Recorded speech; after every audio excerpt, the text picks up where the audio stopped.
La vicinanza è scontata perché Friuli Doc è un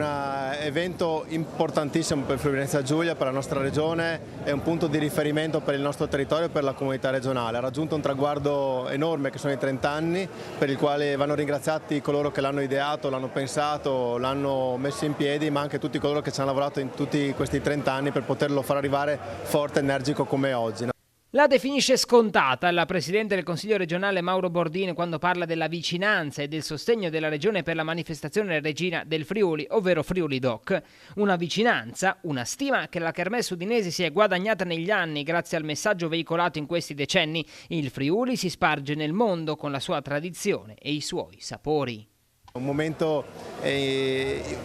irrinunciabile per chi abita la nostra regione, ma non solo, perché comunque Friuli Doc è un punto di riferimento anche nazionale e internazionale e le vie di Udine si riempiono di tantissimi turisti, di tantissime persone che vengono da altre regioni o, come capita oggi, anche da amici dall'Australia, del Fogolar Furlan di Perth, che sono venuti qui a trovarci. È la dimostrazione di come la friulanità che esprime Friuli Doc in qualche modo non ha più confini e riesce a portare al di fuori del nostro territorio quelli che sono i punti di forza della nostra regione, del nostro territorio. In particolare qui abbiamo l'enogastronomia, la capacità dei nostri produttori, dei nostri operatori economici di creare, lavorare i nostri prodotti, commercializzarli al meglio e far capire com'è ricco il Friuli Venezia Giulia di buone cose da mangiare e da bere. C'è la forza poi dell'economia regionale, perché comunque una manifestazione di questo tipo con numeri